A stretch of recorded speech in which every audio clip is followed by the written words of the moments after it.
the innermost planet of our solar system, is a world familiar to us by name. Mercury, which bears the name of a Roman deity, has been observed since antiquity, its existence known for millennia. This is a world that does not hide in shadow. Its proximity to the sun bathes it in an intense, brilliant light. Yet, a curious paradox emerges when we consider its history of exploration. Of all the terrestrial planets, Mercury remains the least visited, with only 2 robotic probes having journeyed to it throughout our entire history of spaceflight. Initial thoughts about Mercury's physical nature often paint a simple picture of a large rock orbiting close to the Sun, but this impression overlooks the planet's more compelling details. At first glance, its appearance might evoke images of our own Moon, but a closer look at Mercury and its natural coloration reveals a more visually complex world. What becomes immediately apparent is that the planet possesses a subtle but definite palette, a departure from a simple grayscale landscape. An intriguing aspect of its composition is that it consists of roughly 70% metallic materials and 30% silicates. This balance means that Mercury is fundamentally more metallic in nature than it is rocky. A direct consequence of this unusual makeup is its remarkable density. At 5.427 grams per cubic centimeter, Mercury is the second densest planet in the solar system, a value only marginally less than that of Earth, which measures 5.515 grams per cubic centimeter. If Mercury were the same size as our own world, its surface gravity would be nearly identical. As it is, its surface gravity is only 3.7 meters per second squared. A comparison with Earth's gravity would show a significant difference. This gravitational pull is only slightly less than that of Mars, a fact that speaks volumes about Mercury's density, considering Mars is a much larger planet. To further contextualize its size, we can place it alongside Ganymede, Jupiter's largest moon, and Titan, Saturn's largest moon. Both of these moons are, in fact, larger than Mercury, yet their masses are considerably smaller. A close examination of Mercury's surface shows a landscape with similarities to our moon, marked by vast, mare-like plains and a dense tapestry of craters. These features are a clear sign that the world has been geologically quiet for billions of years. However, evidence of past geologic activity is present. One of the planet's distinctive surface characteristics is the existence of numerous slender ridges that can stretch for hundreds of kilometers. Among its most defining landmarks is the colossal Caloris Basin, an immense crater spanning 1,550 kilometers in diameter. The impact that formed this feature was of such immense power that it triggered lava eruptions and created a concentric ring of mountains rising over 2 kilometers high around the crater. Directly on the opposite side of the planet, at the antipode of the Caloris Basin, lies a distinctive region of chaotic, hilly ground known as the Weird Terrain. When compared with the rest of the planet's surface, the reason for its unusual name becomes clear. The conditions on the surface of Mercury are defined by extreme contrasts. Temperatures can fluctuate dramatically, from as low as -73 degrees Celsius to more than 400 degrees. At the poles, however, the temperature never climbs above -93 degrees Celsius because the planet lacks an atmosphere to trap and distribute heat. This absence of atmosphere creates a vast thermal difference between the poles and the equator. The planet's unique orbit and rotation also contribute to this variation. At the subsolar point, where the sun is directly overhead, temperatures can reach approximately 400 degrees, while on the perpetually dark side, the average temperature plummets to -163 degrees Celsius. Mercury is too small and hot for its gravity to hold onto a substantial atmosphere over geologic time, which prevents it from retaining the solar energy it receives. The planet does, however, possess what is known as an exosphere, an extremely tenuous, atmosphere-like volume. In an exosphere, molecules are gravitationally tied to the planet, but their density is so low that they rarely collide and cannot behave as a conventional gas. Images from the MESSENGER probe have captured views of this exosphere. When the solar wind strikes the planet, it strips atoms away, creating a trail that streams out into space, often called the planet's tail. This phenomenon is not unique to Mercury. Every planet, including Earth, has an exosphere, though ours begins about 600 kilometers above the surface, at the very edge of space. Mercury's exosphere is not stable. Its atoms are constantly being lost and replenished from several different sources. Further investigation has revealed other unexpected features. NASA has confirmed that some craters at Mercury's north pole harbor deposits of water ice. The planet also has a feature that Mars lacks: a genuine magnetosphere, a magnetic field that envelops the entire world. While it is only about 1% as strong as Earth's, this field is still sufficient to deflect a significant portion of the solar wind around the planet. Mercury's journey through space is also unique, as it has the most eccentric orbit of all the planets. Its distance from the Sun varies between 46 million and 70 million kilometers. It takes the planet approximately 88 Earth days to complete one full orbit. What is remarkable is its 3:2 spin-orbit resonance, a precise celestial timing. For every 2 journeys it completes around the Sun, it rotates on its axis exactly 3 times.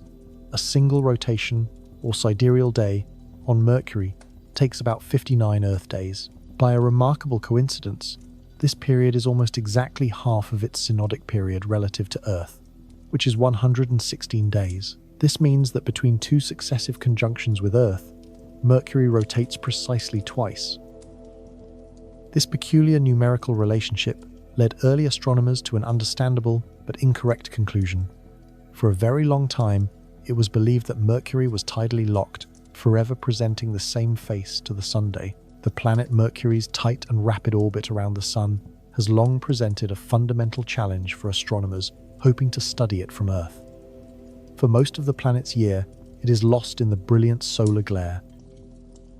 When a favorable viewing angle finally did align from our perspective, observers on Earth would get a glimpse of the planet's face. Then, 118 days later, during the next optimal alignment, they would look again and see the very same features. This repeating observation understandably led early astronomers to the conclusion that Mercury was tidally locked, forever presenting the same hemisphere to the Sun. What these observers couldn't realize was a subtle truth. During that 118-day interval, Mercury had completed exactly 2 full rotations on its axis. It wasn't until the advent of radar observations that the planet's true motion was uncovered, revealing that it does, in fact, rotate slightly faster than it orbits. This relationship is known as a 3:2 spin-orbit resonance, and it creates a truly unique sense of time on the planet's surface. If you were to stand on Mercury, a single solar day, measured from one sunrise to the next, would feel extraordinarily long, lasting for the duration of 2 complete Mercurian years. The experience of that day would be surreal. You would witness the sun rise at a relatively fast pace, but as it approached midday, its movement would slow dramatically. It would then appear to stop and even begin traveling backward across the sky for a time, before finally resuming its forward motion towards sunset.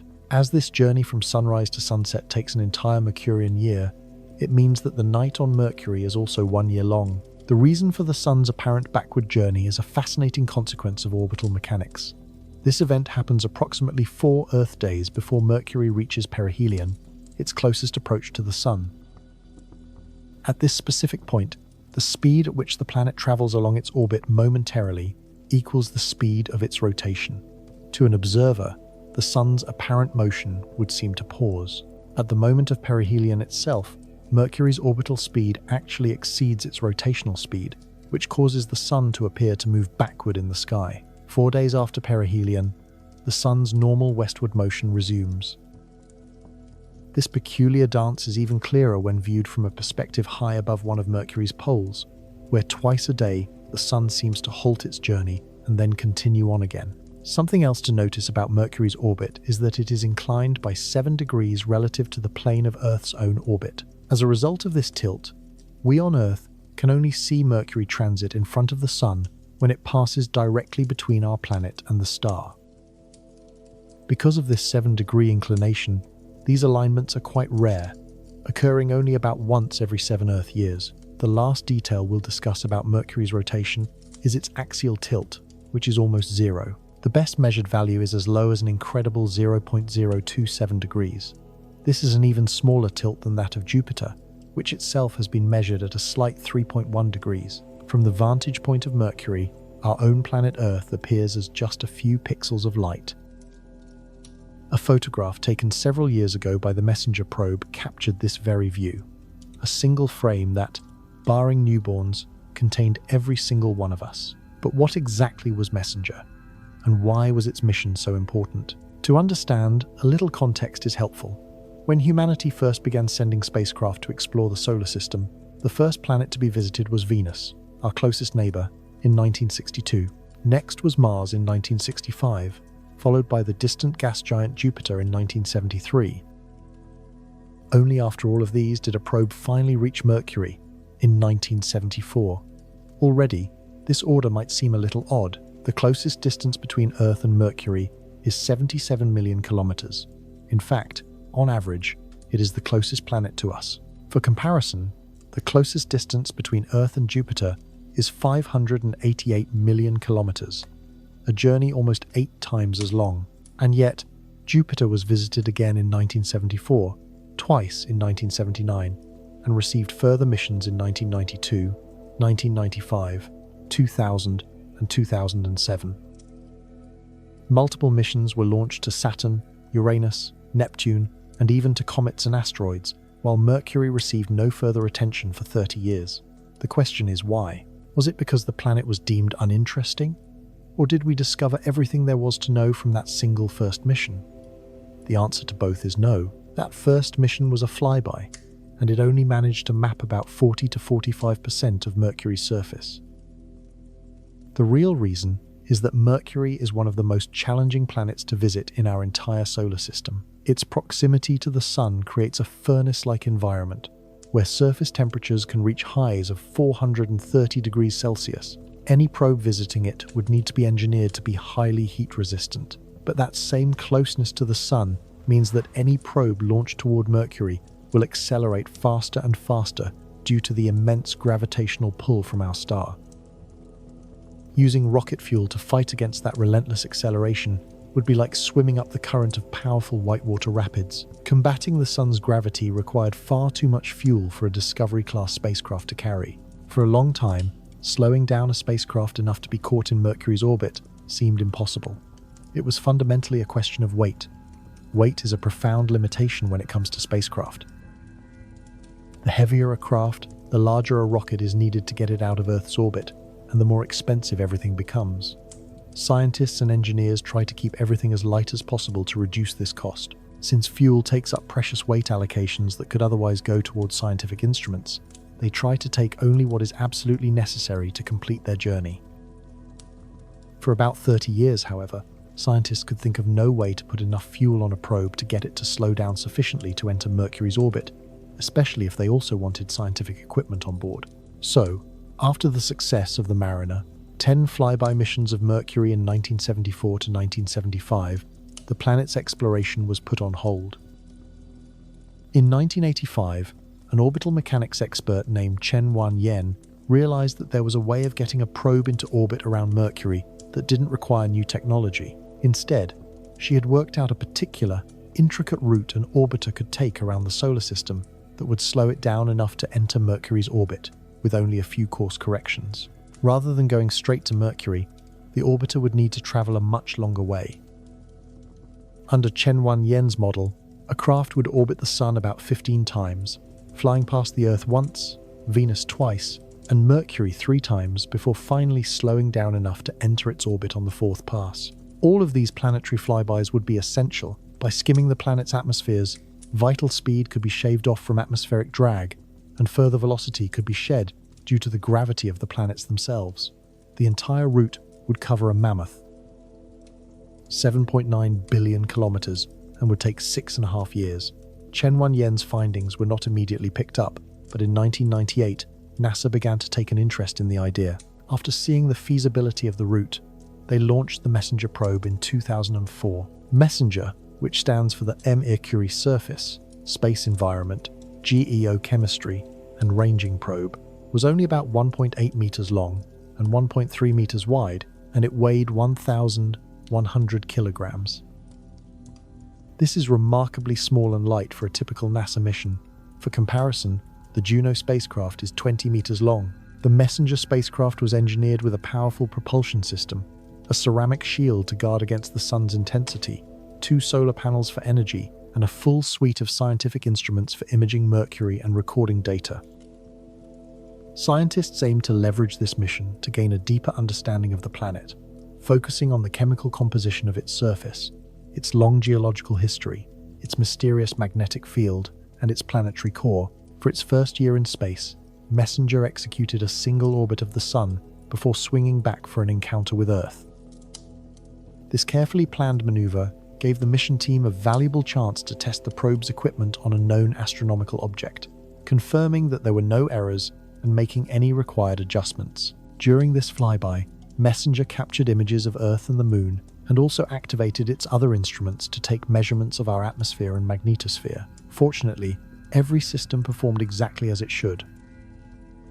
As the spacecraft ventured farther inward toward the Sun, it utilized an ingenious method to help manage its acceleration. Messenger angled its solar panels to act like sails, catching the pressure from solar radiation in a way that is similar to how a ship catches the wind. The force exerted by sunlight on an object is incredibly slight, but over the vast duration of Messenger's voyage, this gentle push had a significant cumulative effect.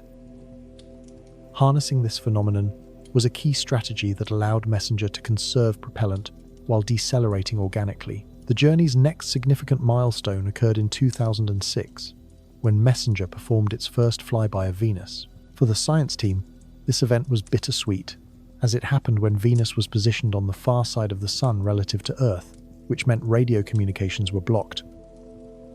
Although the probe did capture some photographs of the planet that it transmitted later, it was unable to conduct any other scientific operations. A second pass by Venus in 2007, however, proved more fruitful. At that time, another probe, ESA's Venus Express, was already in orbit around the planet. This alignment allowed Messenger and Venus Express to work in tandem, achieving the first ever simultaneous measurements of the planet's particle and field characteristics. Following this, the mission proceeded to its primary objective, Mercury. Messenger's first flyby of the innermost planet took place on the 14th of January 2008, and it unfolded perfectly. The second flyby was equally successful, but during the third encounter in 2009, an anomaly occurred.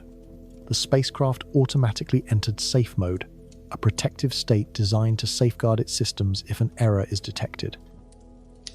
It was a deeply concerning moment to have traveled so far only to face a potential mission failure in the final stages. For what must have been 7 stressful hours for everyone involved, Messenger remained in safe mode. The issue arose because the probe had to fly through Mercury's shadow, forcing it to depend on its batteries for 18 minutes. A misconfiguration in the power management software was the source of the problem.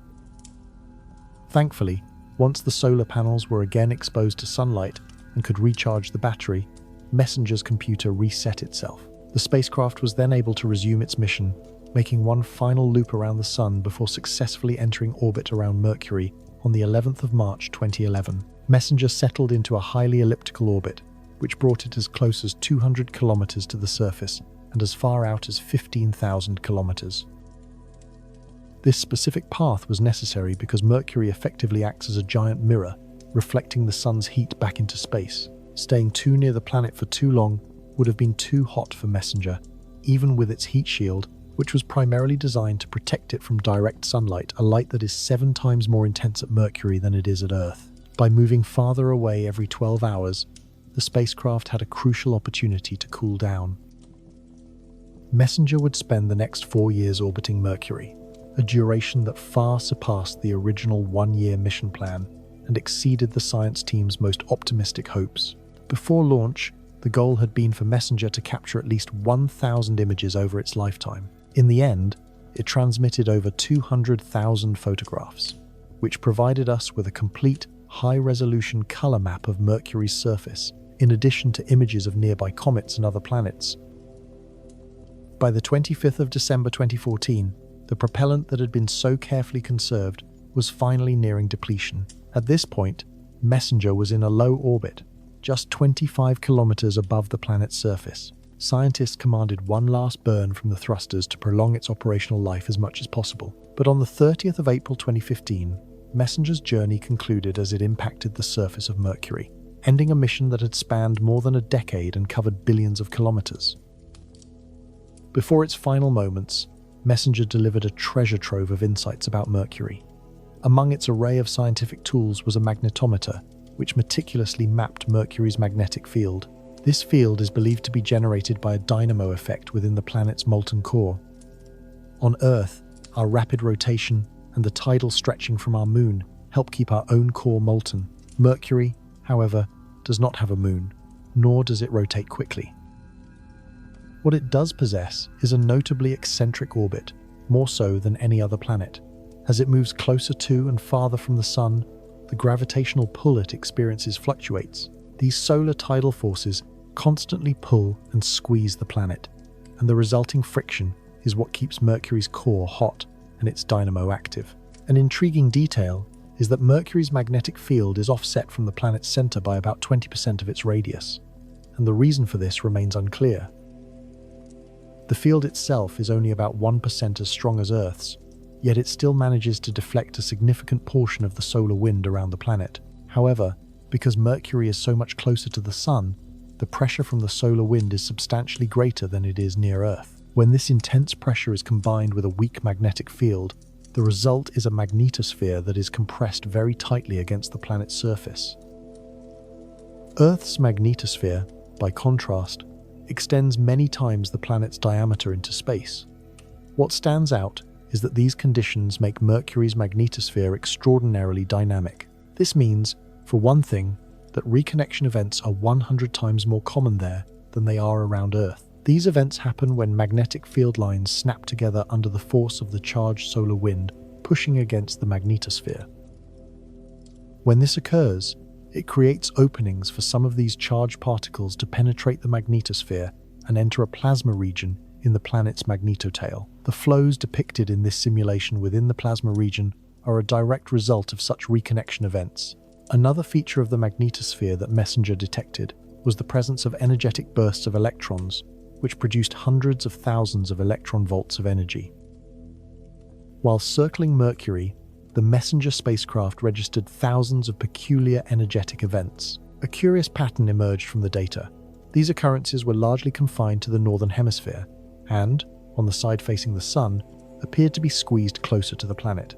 This phenomenon remains an active field of scientific investigation, though the prevailing hypothesis suggests that electrons are being accelerated by disruptions within the planet's magnetotail. From there, they are believed to follow the contours of the magnetic field, traveling from the South Pole around to the north. Among the suite of instruments carried by Messenger was a diverse array of spectrometers. These devices are fundamentally important, as they allow researchers to determine the chemical makeup of mineral deposits on a world's surface, without the need to physically retrieve a sample. Spectrometers can also be used to analyze the particles that constitute an atmosphere. While Mercury does not possess an atmosphere in the conventional sense, it is enveloped by what is known as an exosphere, an incredibly tenuous layer of gas. This exosphere is so thin that the individual particles within it rarely, if ever, interact with one another. What Messenger uncovered about the intricate relationship between this exosphere and the planet's surface came as a significant surprise to the scientific community. It turns out that Mercury is not merely a scorched, barren rock. Its surface is rich with volatile substances. The planet appears to be covered in potassium, magnesium, sulfur, sodium, and chlorine at concentrations higher than any other terrestrial world, and far exceeding the levels found on our own moon. The fact that Mercury's ratios of volatile elements have more in common with Mars than with Earth or Venus was an observation that invalidated numerous pre-existing theories about the formation of the solar system. These volatile materials are constantly being bombarded by solar radiation, an effect that is much more intense at the equator than it is near the poles. This disparity may explain why certain substances on the surface, such as potassium, are found in greater abundance in the northern hemisphere compared to the equatorial regions. The temperatures around Mercury's equator are dramatically hotter than at its poles. So much of the potassium there would have been heated to the point of being lost from the surface and driven into the exosphere. This exosphere now contains many of the same particles found on the ground, including sodium, potassium, and the other elements previously mentioned. However, the exosphere is anything but stable. The solar wind constantly strips away charged particles, while the pressure from solar light pushes neutral particles out into space. If it were not for ongoing processes that replenish this gaseous envelope, Mercury would lose it entirely over a relatively short period. While the majority of these substances clearly originate from the planet's surface, the exosphere also contains elements like hydrogen and helium, which are absent from the ground below. The source of these elements is a fascinating detail. As one might know, the Sun is composed predominantly of hydrogen and helium, and the solar wind carries these particles across space to Mercury. A portion of this solar wind becomes entangled in the exosphere, where it remains for a time. As far as current understanding goes, this is the only significant source for the hydrogen and helium found there. In images captured by the probe, we can see calcium, which through some unknown process is far more prevalent in the exosphere during the planet's dawn than at its dusk. We also see magnesium streaming away from the night side of the planet. In fact, Mercury's tail has been known to exist for some time. In certain visualizations, sodium ions are illuminated as they flow away from the planet, giving Mercury the striking appearance of a comet. Incredibly, an observer standing on the night side of Mercury and looking up would see a faint, yellow glow in the sky, reminiscent of distant city lights on Earth. This tail is also a seasonal phenomenon. Mercury's eccentric orbit means its distance from the Sun changes throughout its year, and as it travels, its orbital speed varies as well.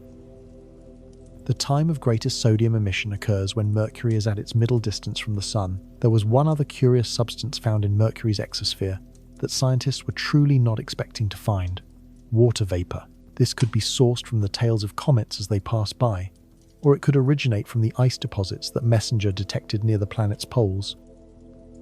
Surprisingly, water ice can persist on this intensely heated world, but only in the depths of permanently shadowed craters, where it is forever shielded from the direct rays of the Sun. The Earth-based Arecibo radio telescope had previously identified highly reflective regions around the poles, and as images from MESSENGER arrived, these locations perfectly matched areas of permanent shadow at the bottom of large craters. Estimates place the total amount of water ice on Mercury at a quadrillion kilograms. While this is not a vast quantity by Earth standards, having access to that much water would provide a significant advantage for any potential future colony. Other surprising features were also found on Mercury's surface. Strange depressions known as hollows were discovered scattered across the globe, a feature unique to this planet. While their exact cause is not fully understood, they may be formed by volatile substances sublimating directly into gas, a process unique to Mercury because of its extreme proximity to the Sun. They appear to be the result of an active geological process, representing some of the youngest features on the planet, and are certainly not created by meteor impacts. There is a great deal more happening on Mercury's surface, including ancient, dried-up lava flows that serve as evidence of past volcanic activity and craters from massive asteroid strikes that once warmed its crust. There are also the thin scars, or scarps, which tell the story of its gradual cooling. These scarps show that Mercury is contracting, and data from MESSENGER indicates that the planet has shrunk by over 14 kilometers in diameter since its formation, a figure much larger than had been anticipated. All of these findings have been a source of great excitement for scientists. And yet, even though we would know almost nothing about Mercury were it not for MESSENGER, the mission itself is not widely known among the general public. Perhaps ESA's Bepi-Colombo mission, which is already on its way to Mercury, will better capture the public's imagination when it arrives in 2025. Let us now turn our attention back to a time when the planet was warmer. It was so warm, in fact, that it becomes necessary to ask a fundamental question: what happens when a planet melts? For Mercury, this is no abstract inquiry. At the risk of understatement, Mercury is an exceptionally hot planet. With daytime temperatures reaching an incredible 430 degrees Celsius, comparable to the heat of some wood-burning fires, the rocks and dust on its surface bake beneath a searing heat that pushes them toward their physical limits. It is not the hottest planet in the solar system. That distinction belongs to Venus, thanks to its thick, insulating atmosphere. But Mercury is certainly near the top of the list. The world we see today has actually cooled considerably over the vast expanse of geologic time. We know that ice can be found at Mercury's polar caps, and we have seen the surface indications of its global contraction as the planet's interior gradually lost heat. This invites the question of what Mercury was like in its distant, hotter past. When rock is subjected to sufficient heat, its solid, crystalline structure gives way, transforming it into the dense, viscous fluid we call magma. Its runniness, or viscosity, is somewhere between 10,000 and 100,000 times greater than that of water. To offer a familiar comparison, this consistency is not unlike tomato ketchup, though placing it on food is strongly discouraged. Magma typically begins to form at temperatures starting around 600 degrees Celsius, but depending on the composition of the rock, it could require temperatures as high as 1,300 degrees. We can therefore infer that for any part of Mercury to have started melting, it must have reached at least these extreme thermal conditions. What's intriguing is that even though lava is far less fluid than water, it is capable of traversing enormous distances before coming to a halt. This happens because as the lava's surface is exposed to the cold, it quickly solidifies into a crust, which then acts as an insulating layer, protecting the molten river flowing within and allowing it to travel freely. The evidence for this process on Mercury is preserved in features like the Radit Ladi crater. Scientists believe Radit Ladi is a comparatively young feature, probably less than 1 billion years old, as demonstrated by its sharply defined walls and a floor that remains largely unblemished by subsequent impacts. It is a substantial crater, measuring over 25 kilometers in diameter. A striking detail is the contrast between the rough, hilly terrain surrounding the crater and the remarkably smooth plain found inside. This is not a matter of chance. The original floor of Radit Ladi was likely just as rugged as the landscape around it. The smoothness we see now is the result of lava. When molten rock is left to settle, it naturally seeks the flattest possible surface, pulled downward and outward by the force of gravity, much like water settling in a bowl. This is precisely what unfolded here. Following an asteroid impact, the newly formed crater was quickly inundated with lava. As that lava cooled and solidified, it created the level plain that is visible today. A key question, however, is where this lava originated. There are two leading theories. The first suggests that the sheer force of the meteorite impact triggered a volcanic eruption, causing magma from below the crust to rise through fractures and fill the basin. The second possibility is that the impact generated so much heat within the crater that it pushed the already hot surface rock past its melting point. Lava formed in this manner is known as impact melt. In all likelihood, the true sequence of events was probably a combination of both phenomena. With the knowledge that smoothness can be a sign of ancient lava flows, we can suddenly identify countless other craters on Mercury that must have undergone a similar process. One can look to Rustaveli, where the jagged peaks of mountains appear to be poking through a smooth layer of solidified lava, or to craters like Copland, Polygnotos, and Rachmaninoff. The Rachmaninoff Basin is especially noteworthy because it contains strong indications of lava welling up from beneath the surface toward the crater's center. If you look closely, you can see unusual, wrinkled cracks that form an approximate circle within the main crater. Features like these are a signal of a slower, more gradual outpouring of magma that pushed upward from below, fracturing the solid plane and then cooling under the influence of Mercury's dramatic temperature swings. Here, and in many similar impact basins, collisions from space appear to have instigated deep volcanic activity from within Mercury's mantle. Yet, the lava was not confined to craters alone. An examination of the valley known as Angkor Vallis reveals clear evidence of smooth lava flows that behaved much like a river. The molten rock traveled from higher elevations to lower ones, eventually pouring into an adjacent basin. These kinds of flows ultimately filled immense seas, resurfacing vast portions of the planet and giving them the more orangish hue we observe today. Scientists have come to recognize this distinct orange coloration as a reliable indicator of volcanic activity. From this clue, a more detailed and even more inhospitable picture of early Mercury has started to take shape. Areas like the one found to the northeast of Rachmaninoff are thought to have been formed by volcanic processes. When the Messenger spacecraft flew over this region in 2015, it captured detailed imagery revealing that the surface was coated in a fine dust. Upon analysis, the nature of this dust became clear.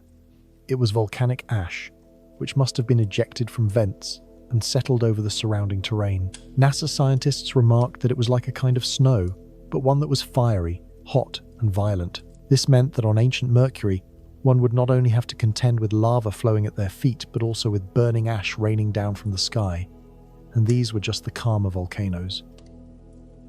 The final piece of evidence for volcanic activity on Mercury points to eruptions of such destructive power that they carved out entire sections of the planet.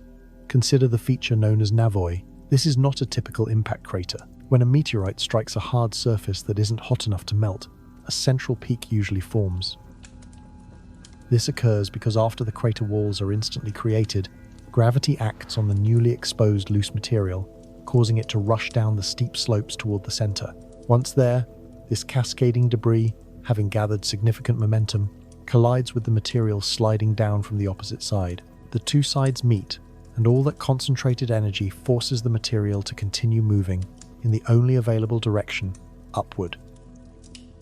A similar effect is more easily observed when a large stone is thrown into water. The water from the basin's edge rushes in to fill the void, crashes together at the center, and shoots upward in a prominent secondary splash. Unlike water, however, the sand and fragmented rock of a crater floor do not settle back down completely, instead forming a permanent central peak. This peak might be perfectly rounded or teardrop-shaped, depending on the angle of the impact. The central formation within Navoi, however, is neither of these. As researchers studied this anomaly, they were left with the conclusion that this crater was not created by an impact at all. Instead, it must have been sculpted by the force of an erupting volcano. At 66 kilometers in diameter, the sheer explosive power required to excavate a crater of this size and scatter its material for kilometers in every direction would have been truly immense. So, a picture of early Mercury emerges. A world battered by meteors that could push the very rock they struck past its melting point, with volcanoes bursting forth to either slowly fill the landscape with bubbling magma in lakes and fiery rivers, or to choke the atmosphere with burning ash. Of course, there was no breathable air to begin with, only the thick, toxic gases that were released with every eruption. There was a time when the very ground on a world like Mercury was a hazard, capable of erupting at any moment in a planetary scale meltdown. Today, however, Mercury is a place of profound quiet. As far as our instruments can tell, the planet no longer hosts any active volcanoes. The sun's heat continues to scorch its surface, but the unrestrained fury that once churned deep within its core has long been pacified. Yet, for those who know where to search, the story of its turbulent beginnings remains etched into the geological record. It is through these ancient scars that the narrative of a violent past is told. The profound difficulty of reaching a world like Mercury makes it an exceptionally challenging subject for scientific study. This is a primary reason why, across the entirety of human history, only 2 missions have ever visited the planet, with a third currently making its long journey.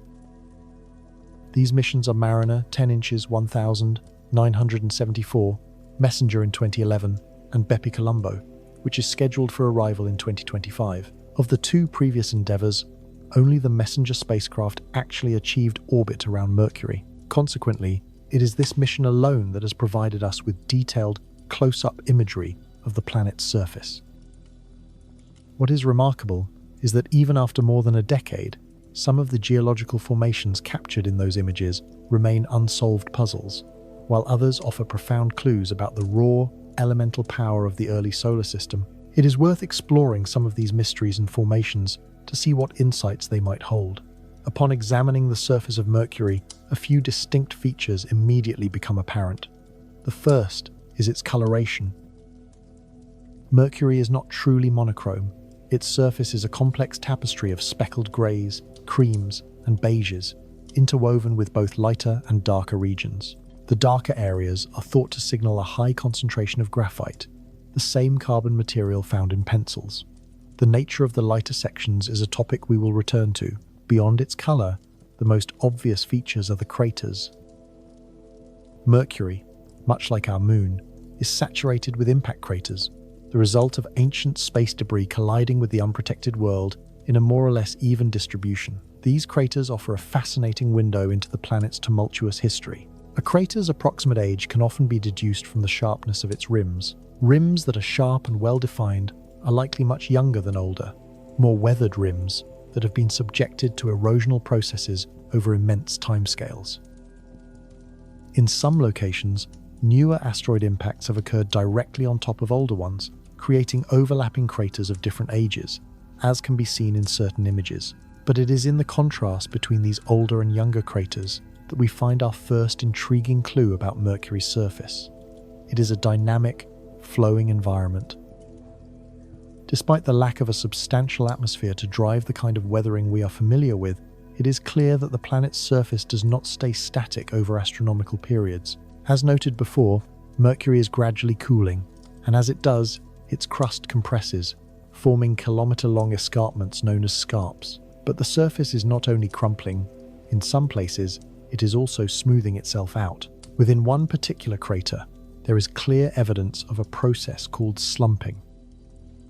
While approximately 90 degrees of the crater wall has maintained its original structure, the other 270 degrees has slid down toward the crater floor, breaking away from the rim under the force of its own mass. Scientists are not entirely certain why this occurred in only one section of the crater and not all of it. Perhaps the ground in the stable corner is unusually hard, or maybe it was related to the specific angle of the original impact. The truth is, we do not yet know for sure, and this is part of what makes Mercury so compelling. There is still an immense amount left to discover. Another captivating phenomenon is visible across the planet.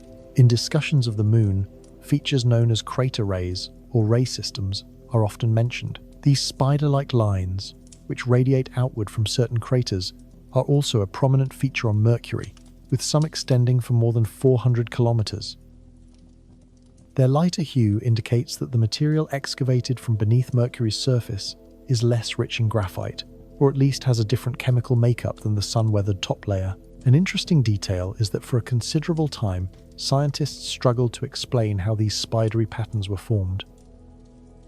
In laboratory settings, when they experimented with different impactor weights, terrain consistencies, and impact velocities, they were consistently unable to reproduce these formations. No matter what parameters they adjusted, the ejected material would always land in a uniform circle, never in thin, web-like lines. Researchers puzzled over this for years, but it now appears this mystery has been resolved. In 2018, a scientist named Tapan Sabwala was browsing online when he came across a project where a group of students had successfully recreated the spidery pattern of crater rays. Sabwala was both excited and perplexed, wondering how these students had achieved what other scientists could not. He soon realized that it was a case of researchers being almost too precise. Before conducting their own experiments, Sabwala and his colleagues had always prepared the impact area by carefully smoothing out the sand. The students, however, had skipped this step, leaving their test surface uneven and rough. In hindsight, this made perfect sense, as a rough surface more accurately simulates the terrain of an alien world. As it turned out, this was the entire key to understanding how the rays form. The creation of crater rays is not dependent on the speed of the impact, its angle, or the composition of the crust. The only variable that matters is the topography and roughness of the surface itself. This knowledge truly illuminates the immense scale of some of the impacts that have shaped Mercury's past.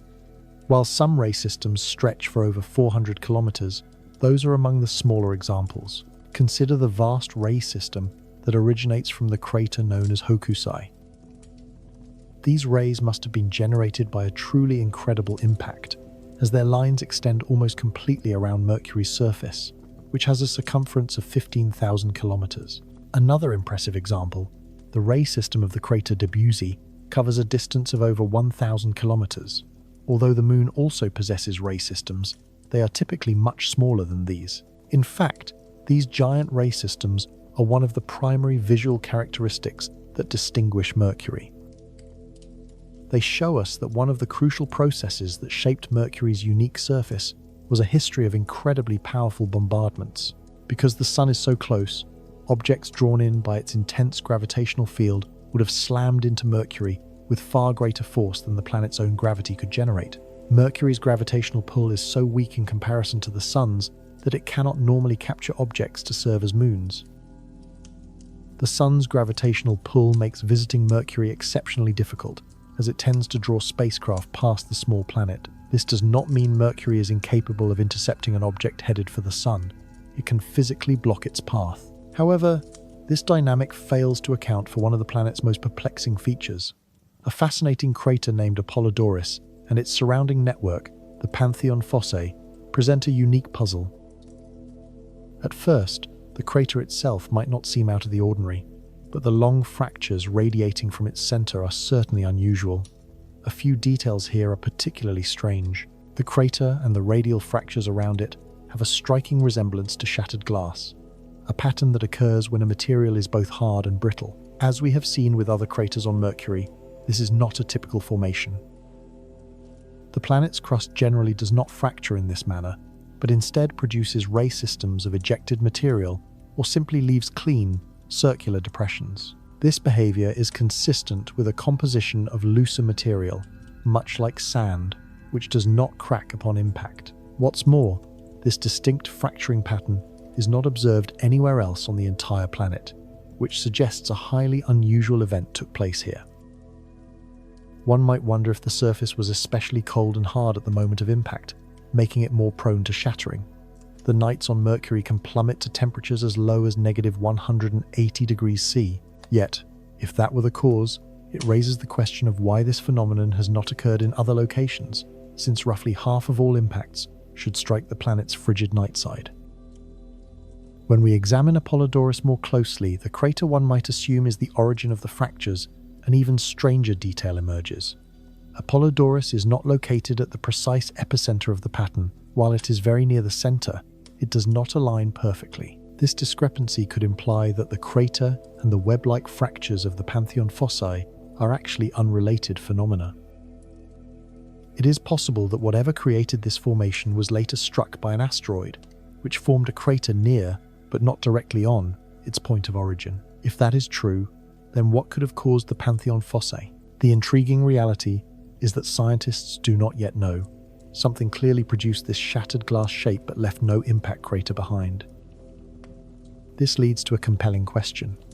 Could this be the result of a force pushing up from beneath the surface, rather than an object striking from above? Perhaps it is the outcome of immense volcanic activity, suddenly pressing upward and cracking the crust, though this remains a hypothesis. Many mysteries still lie hidden on Mercury's surface, and further fascinating insights will surely be revealed as science progresses.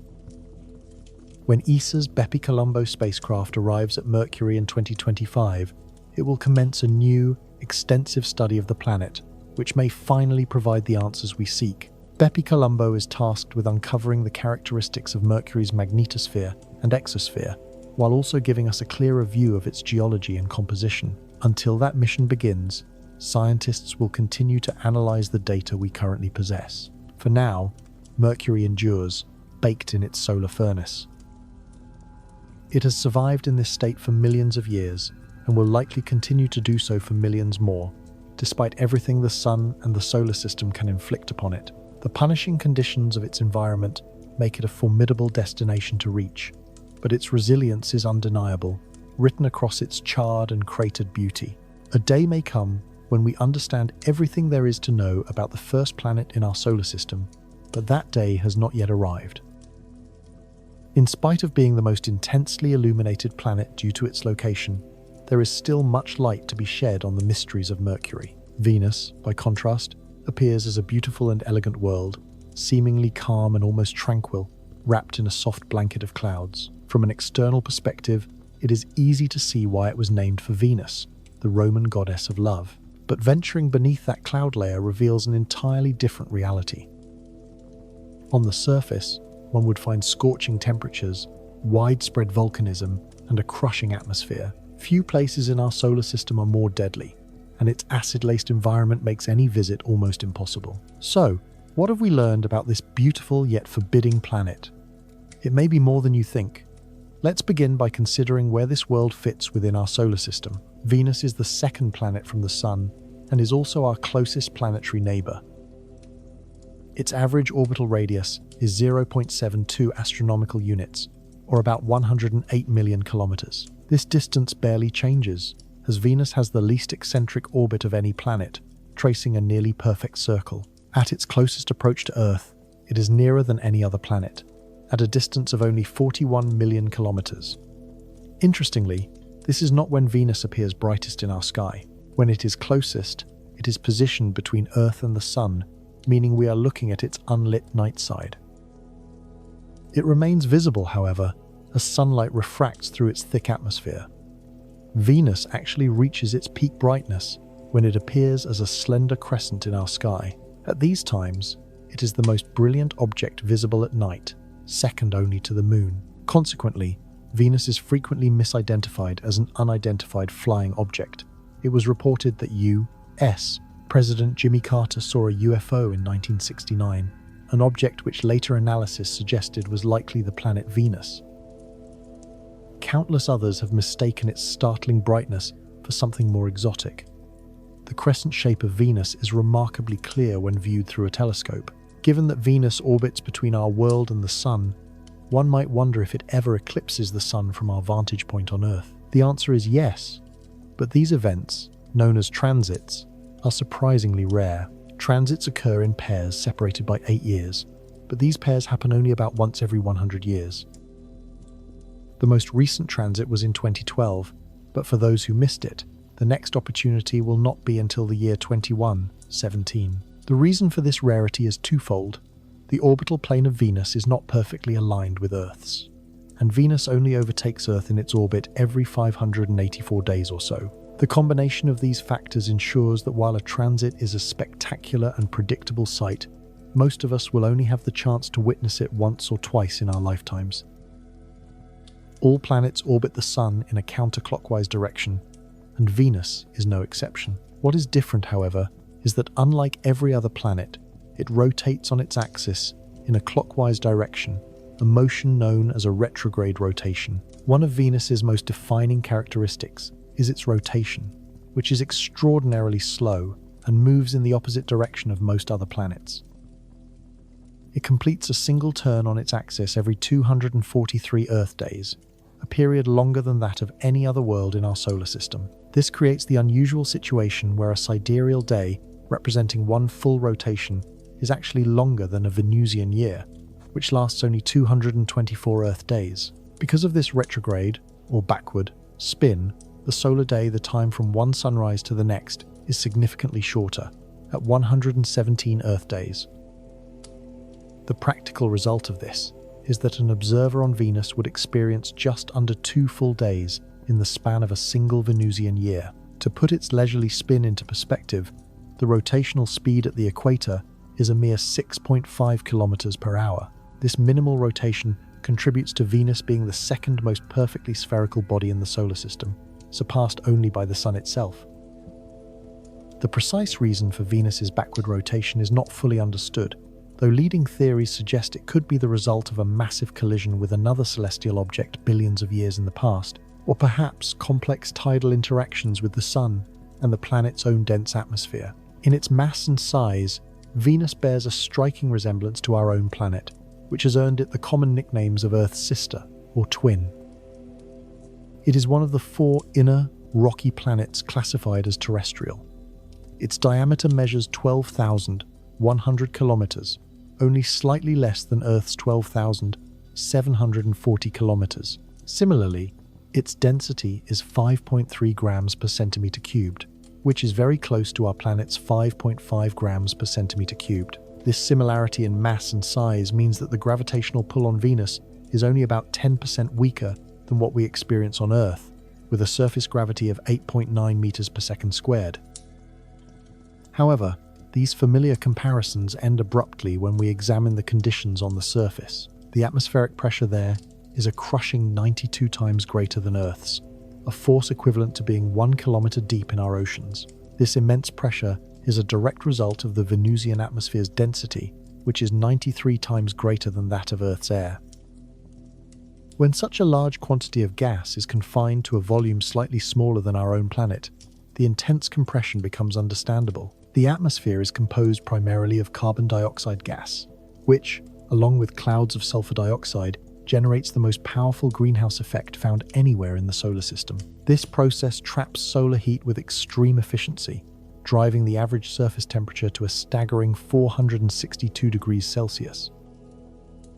This makes the surface of Venus hotter than that of Mercury, a remarkable fact given that Mercury is much closer to the Sun and Venus receives only a quarter of the solar radiation. The key difference is that Mercury lacks an atmosphere to hold onto heat, whereas Venus's thick atmospheric blanket is exceptionally effective at retaining it. Consequently, the temperature remains remarkably constant, showing little variation between day and night, or even at the poles. Venus effectively absorbs a tremendous amount of heat and, much like a thermal flask, allows very little of it to escape. With an axial tilt of just 3 degrees, the planet also experiences virtually no seasonal temperature changes. While wind speeds near the surface are quite low, typically just a few kilometers per hour, the sheer thickness of the atmosphere gives these gentle breezes significant force. They are strong enough to push small rocks and dust across the landscape, acting as a constant agent of erosion. In stark contrast, winds in the upper cloud layers are incredibly fast, reaching speeds of 300 kilometers per hour. These high-altitude winds race around the entire planet in about 4 to 5 Earth days, creating the illusion that Venus is rotating much more rapidly than it actually is. The cloud layer itself is situated above the dense carbon dioxide and is made up mostly of sulfur dioxide and droplets of sulfuric acid. This highly corrosive sulfuric acid rain contributes to the planet's inhospitable reputation, although it evaporates in the intense heat long before it can ever reach the ground. The clouds are also highly reflective, allowing only about 10% of sunlight to penetrate to the surface. Because they perpetually cover the entire planet, they completely obstruct any direct visual observation of the Venusian surface from space. These clouds are also known to generate lightning, similar to storms on Earth, though it appears to be a less frequent phenomenon. More recently, observations have revealed a massive vortex at the planet's south pole, a feature that invites comparison to the storms on Saturn. While the Venusian vortex is a single, large storm, Saturn's polar region features a central vortex surrounded by numerous smaller, individual storms. The storm system on Venus is located at an altitude of 59 kilometers, just above the main cloud deck. This leads to an interesting point about the planet's atmosphere, as there is a layer at an altitude of about 50 kilometers where both the air pressure and temperature are comparable to those found on Earth. Even the gravity would feel very familiar. The primary obstacle for a human presence there would be the toxic composition of the air itself. However, within an airtight vehicle like a specialized aircraft, the ambient conditions would be surprisingly Earth-like. Our first real images of the surface below came from the pioneering efforts of the Soviet Union's Venera program, from the 1,960 seconds to the 1,980 seconds. In 1970, the Venera 7 probe became the first spacecraft to successfully land on another planet and transmit data back to Earth, though previous attempts had failed before touchdown. Venera 7 likely tipped over upon impact, but it managed to send back a single crucial reading, a surface temperature of 475 degrees Celsius. Later, Venera 8 confirmed that visibility at the surface was quite good, around 1 kilometer, as the cloud layers terminate at a high altitude. This finding paved the way for future missions to carry cameras. Venera 9 returned the very first photograph from the surface of Venus. Over the next 6 years, Venera 10, 13, and 14 sent back additional imagery, including color photographs, along with a wealth of data about the planet's harsh environment. Since those early missions, a number of orbiters have systematically mapped the Venusian surface. Using radar, these probes can peer through the dense cloud cover to create highly detailed images of the topography below. This mapping has revealed a surface covered with numerous large volcanoes, though they are not necessarily active today. There are 167 volcanoes on Venus that measure over 100 kilometers in diameter. For comparison, the only volcanic complex of this scale on Earth is the Big Island of Hawaii. This does not imply that Venus is more volcanically active than Earth. Rather, it indicates that the planet's crust is significantly older. Earth's surface is constantly renewed through the process of plate tectonics, which releases internal heat and recycles the crust over periods of about 100 million years. Venus, however, shows no evidence of plate tectonics. Instead, its crust is estimated to be between 300 and 600 million years old, dating back to a time when a catastrophic, planet-wide resurfacing event likely occurred. The prevailing theory suggests that heat built up in the mantle beneath the stagnant crust until it erupted violently, covering most of the planet's surface with fresh lava. The surface of Venus presents a landscape shaped overwhelmingly by volcanic activity, where immense plains of cooled lava constitute a remarkable 80% of the planet's terrain. This world is studded with what amounts to hundreds of thousands of volcanoes of varying types. Evidence of past cosmic collisions is also etched into the crust, with 900 impact craters documented across the globe. Yet what stands out is the complete absence of any craters smaller than 3 kilometers in diameter. The reason for this discrepancy lies in the planet's crushingly dense atmosphere, which ensures that any incoming object less than 50 meters across will fragment and incinerate long before it could ever reach the ground. Turning to the planet's invisible properties, we find another profound mystery in its magnetosphere. Venus lacks its own intrinsic magnetic field, a discovery that was deeply surprising to scientists, given that its overall composition is so similar to that of Earth. Without more direct data, the precise reason remains uncertain, but a compelling hypothesis emerged from a 2017 study in the journal Times, Earth and Science, Planetary Letters, **.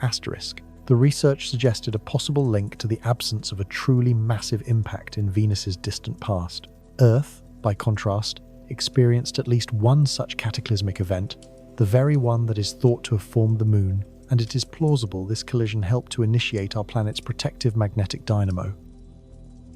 Venus, having never endured a comparable impact, may have consequently failed to develop a similar field. As a direct result of this vulnerability, solar and cosmic radiation constantly interact with the planet's upper atmosphere. This interaction generates powerful lightning and creates an induced magnetosphere, a temporary field generated by the solar wind itself. This same solar wind continually strips away low-density molecules from the atmosphere, drawing them out into a long, tenuous tail that resembles that of a comet. Under specific orbital alignments, when the planets are in conjunction, this tail can extend far enough to gently brush against Earth, though this fascinating interaction is entirely invisible to the naked eye. Venus is, at times, our closest planetary neighbor, a sister world often spoken of in the same breath as our own. It is similar in size to Earth but orbits approximately 40 million kilometers nearer to the Sun, holding its place as the second planet in our solar system and a long-time fixture in our stories, myths, and legends. In the modern era, however, our understanding has moved far beyond simply observing a bright point of light that guards the sunrise and sunset. Beginning at the height of the Cold War, a series of robotic missions was dispatched to Venus to perform flybys, enter orbit, and in a few daring cases, attempt to land.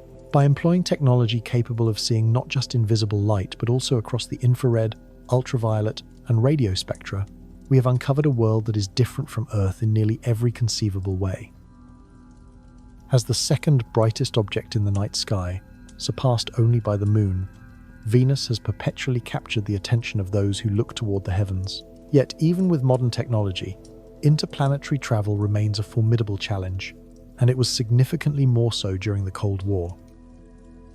Of the 15 missions launched to study Venus between 1961 and 1967, only 3 were ultimately deemed successful in achieving their primary goals: Mariner 2 and 5 from NASA, and Venera 4 from the Soviet NPO Lavochkin. Following these, the Soviet program achieved successful atmospheric entries with Venera 4, 5, and 6. Then, in late 1970, the USSR reached a monumental milestone with Venera 7, which became the first space probe to successfully land on the surface of another world and survive long enough to transmit data back. Let us now follow the path of such a spacecraft as it begins its journey down through the many layers of the Venusian atmosphere. As the probe orients itself for descent, it first encounters the planet's upper atmosphere, a vast region extending from the edge of space at 250 kilometers down to an altitude of about 60 kilometers.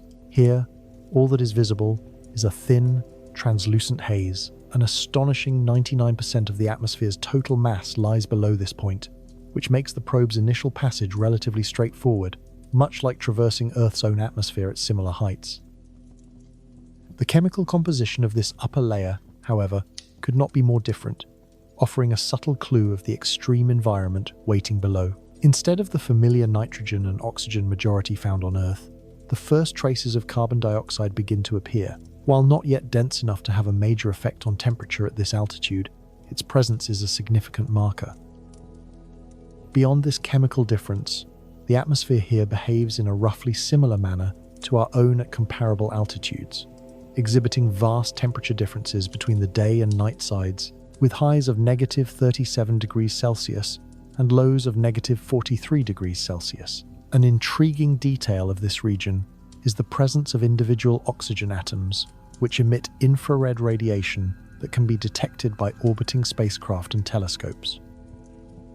An image captured in the infrared wavelength by the Venus Express orbiter shows this phenomenon as a beautiful blue airglow high in the Venusian sky. As the probe continues its descent, it arrives at the main visible cloud deck of Venus at an altitude of around 60 kilometers. It is this layer that creates the thick, dull yellow appearance we associate with the planet in visible light, and it terminates at approximately 40 kilometers above the surface. Within this part of the atmosphere, intense ultraviolet radiation from the sun breaks apart carbon dioxide molecules into carbon monoxide and single oxygen atoms. These highly reactive atoms then readily combine with sulfur dioxide and water vapor, two other trace compounds present, to produce the dense clouds of sulfuric acid that perpetually shroud the planet. This layer represents a relative calm before the storm, a temperate zone before the true inferno that the probe must soon enter. The surface of Venus remains completely obscured by this thick cloud cover, forcing any landing craft to proceed into the depths entirely blind. The same veil, composed of tiny ice crystals of sulfuric acid, is extraordinarily reflective. It bounces roughly 3/4 of all incoming sunlight directly back into space, a quality that goes a long way toward explaining Venus's startling brilliance both to passing satellites and to observers on Earth. This reflectivity is what makes it such a prominent and beautiful beacon in our own night sky. In the visible spectrum, Venus presents an impenetrable mask of mustard yellow clouds. This thick, uniform layer appears to hide whatever secrets the world beneath might hold. We, however, possess a capability that the early Venera missions did not: infrared sensor technology. When viewed through infrared wavelengths, a dramatically different image of the planet emerges. This perspective, captured by the JAXA spacecraft Akatsuki, offers a much clearer view. It reveals distinct light and dark patches, along with bands that wrap around the entirety of the Venusian atmosphere. What becomes especially apparent here is the atmosphere's dense composition of carbon dioxide. Carbon dioxide is, of course, a highly effective greenhouse gas. It excels at trapping heat that radiates from the sun, which leads to the planet's extraordinarily high temperatures at the surface and throughout its atmosphere.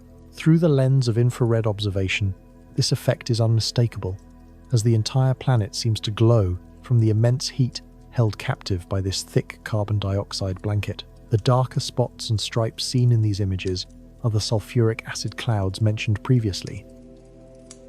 We can observe them floating high above the brighter, hotter, and denser layer of carbon dioxide that lies closer to the surface. One can only speculate about the ordeal a probe like Venera must have endured during its descent through this hostile environment. Its outer shell would have been assailed by sulfuric acid.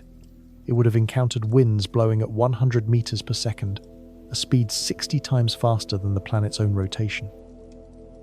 These winds are swift enough to circle the entire planet in just 4 Earth days. The temperature, which is a manageable 25 to 75 degrees Celsius at an altitude between 50 and 55 kilometers, begins to climb sharply, eventually reaching scorching levels. At the surface, the atmospheric pressure on Venus is between 75 and 100 times greater than what we experience on Earth. A useful comparison is to imagine the weight of an entire automobile pressing down on the area of your thumbnail. As Venera continued its descent, however, it encountered conditions that were even more unusual. After the probe passed through the base of the sulfuric acid cloud deck, it entered a region of clear air again, but the physics here are quite strange. The pressure at this depth is so immense that it begins to alter the state of the atmospheric carbon dioxide. The density of the carbon dioxide becomes so high that it ceases to behave like a gas. Instead, It acts more like a supercritical fluid, which is a state of matter that exists somewhere between a liquid and a gas, exhibiting properties of both. Down here, the wind has slowed considerably from the bafflingly high speeds found in the upper cloud layers. The atmosphere below is so thick that winds move at little more than 5 kilometers per hour. The sensation would be akin to wading through water with a slow but powerful current, except this river would be at a temperature of 464 degrees Celsius, hot enough to melt lead. What, then, can more modern instruments tell us about these atmospheric layers? To better convey the vast amount of heat present at these lower altitudes, we can examine an image of Venus's lower atmosphere. This picture was taken by the Galileo satellite in the near-infrared range, specifically at a wavelength of 2.3 micrometers. The red-hot regions of the lower atmosphere are clearly visible. So too are the darker patches, which are caused by the sulfuric acid clouds situated higher up. The lower portion of the Venusian atmosphere is incredibly hot, and it contains distinct layers that differ in both their temperature and their chemical makeup. To further highlight the contrasts between these atmospheric layers, let us now consider the same regions as seen in ultraviolet light. Images from the JAXA spacecraft, captured at 283 and 365 nanometer wavelengths, do not exhibit the same high contrast in color and brightness as the infrared views. They do, however, show more variation than what is visible in ordinary light. The presence of dark, blotchy areas within the cloud layers indicates that ultraviolet light is being absorbed rather than reflected. The specific chemical or combination of chemicals responsible for this absorption remains a subject of ongoing debate within the astronomical community. It is clear that some elements and compounds in the atmosphere of Venus still elude our efforts to identify and classify them. Speaking of atmospheric phenomena on Venus that defy easy explanation, let's turn our attention to the planet's poles as seen in the infrared. Something unusual stands out about their appearance. Located at both the north and south poles of Venus are enormous polar vortexes, each approximately the size of Europe. These are stirred up by those same 100 meters per second winds. The truly strange detail, however, is that these vortexes do not have a single central eye. They have two. Scientists are still working to understand precisely why this is the case. The complex and highly variable nature of Venus's polar vortexes makes them extremely difficult to model, as they can transform on timescales of less than 24 hours, adding to their mysterious quality. But after passing through this enigmatic atmosphere, what did Venera find on the ground below? Let us conclude our passage through the dense, acidic clouds and finally arrive on the surface of our nearest planetary neighbor. We previously saw the first image ever transmitted from the surface of Venus. Because the massive clouds of sulfuric acid block any view from space, the only images that show the Venusian surface in visible light are those taken by landers. Of these, only 6 such photographs exist, captured by 4 of the Soviet Venera probes that successfully touched down, including Venera 7. The air, surprisingly, is quite clear. Scientists had theorized that a thick haze might obscure the view, but this did not prove to be true. Everything is cast in a dull yellow hue, a direct result of the atmosphere's acidic composition. And while it might seem remarkable to find solid, rocky ground beneath the thick, crushing air, that ground is also completely desolate. It shows evidence of ancient lava flows that have since hardened into flat plains, now eroded by the planet's intense atmosphere. The landscape appears exceptionally dry, which is to be expected given the baking temperatures. It is possible that 1 billion years from now, when the sun's luminosity has sufficiently increased, we might witness a similar runaway greenhouse effect and its consequences here on Earth. But this is where we must leave the Venera probe. The Venera series of spacecraft, including the one whose mission we have followed, were never able to survive for more than a couple of hours on the Venusian surface. The combined effects of the extreme heat and crushing pressure was simply too much. Their images provide a brief yet crucial glimpse into the conditions on that rocky ground. Although these 40-year-old photographs are the only ones ever sent from the planet's surface, there is another method we can use to learn about the geography and topography of Venus. This method does not rely on infrared or ultraviolet light. Neither of those imaging techniques can penetrate the thick, cloudy atmosphere to map the surface with any degree of clarity. A different approach was required. This is where radar imaging comes into play. The USSR initiated the process of using radar to map the surface of Venus, with its later models, Venera 15 and Venera 16, in 1983. These missions produced images with a resolution of 1 to 2 kilometers on the ground. Our understanding was enhanced significantly about a decade later through NASA's MELON probe, which from 1990 to 1994 successfully charted approximately 98% of the Venusian surface at a resolution of 120 meters. The imagery constructed from its radar data is nothing short of breathtaking, unveiling a world dominated by immense volcanic activity and widespread cratering. These features point to a surface that is, in geological terms, relatively young, perhaps due to the intense volcanism that produced truly enormous lava flows. When data from the Venera, Pioneer, and MELON missions are combined, the resulting composite image of the surface is spectacular. It shows every detail, from volcanoes and valleys to craters and deep chasms, in sharp relief. The remarkable ability of radar imaging to penetrate the thick cloud cover and reveal the landscape below has profoundly expanded our knowledge of the planet. There is an undeniable and hidden beauty to this world, now made visible. With all that we have learned about our closest planetary neighbor, it's natural to ask what mysteries Venus still holds for the future, and the answer is a great deal. Recently, the most significant news concerning Venus has revolved around the potential, or perhaps mistaken, discovery of phosphine gas high in its atmosphere. In 2020, observations from the James Clerk Maxwell Telescope suggested the existence of trace amounts of this gas. While phosphine can be created through several different processes, one particular method, the one that generated considerable excitement, involves microbes in environments with very little oxygen. The implication was the possibility of life in one of the most hellish and unlikely places imaginable, an outcome that would be truly extraordinary. However, follow-up studies were unable to detect any such phosphine. By 2022, NASA had largely dismissed the idea that the gas was present in the atmosphere of Venus, suggesting the initial findings were likely an error. But the story took another turn when Professor Jane Greaves of the University of Cardiff stated at a prominent meeting in 2023 that the JCMT had detected phosphine once again, this time at a deeper level within the Venusian atmosphere. It is hoped that upcoming missions will provide a conclusive answer to this very tantalizing question. Many other fundamental questions are also awaiting answers. We wonder, for example, why two planets like Venus and Earth, so similar in their size, followed such dramatically different evolutionary paths. Was there ever a time when liquid water existed on its surface? A more precise understanding of the chemical makeup of both the atmosphere and the surface of Venus could help resolve these puzzles. After decades of being somewhat overlooked in favor of missions to Earth's orbit and the outer planets, Venus is suddenly experiencing a resurgence of interest. A number of missions are scheduled to launch toward Venus within the next 10 years.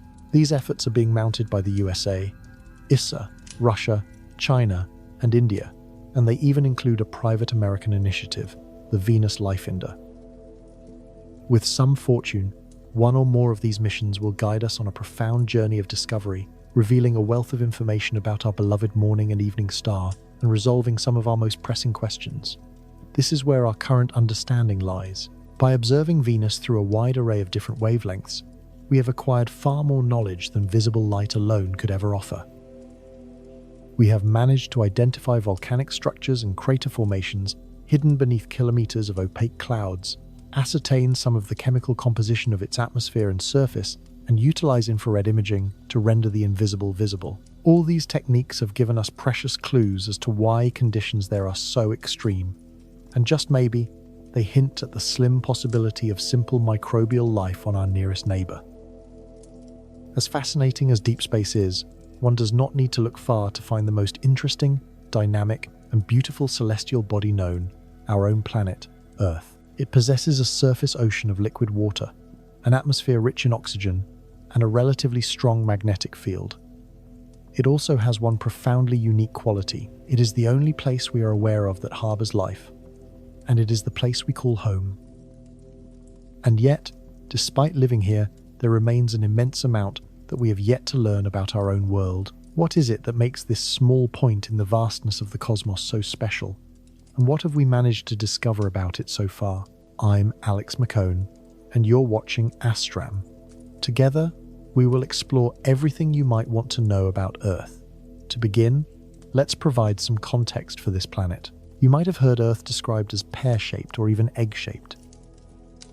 This characterization is perhaps a bit misleading, as it can conjure images of a very strangely formed planet. While it is true that the Earth is not a flawless sphere, the deviation is quite small. The Earth is wider at its equator than it is from pole to pole, but only by about 45 kilometers. This is a result of the planet's rotation, which causes it to bulge slightly around its middle.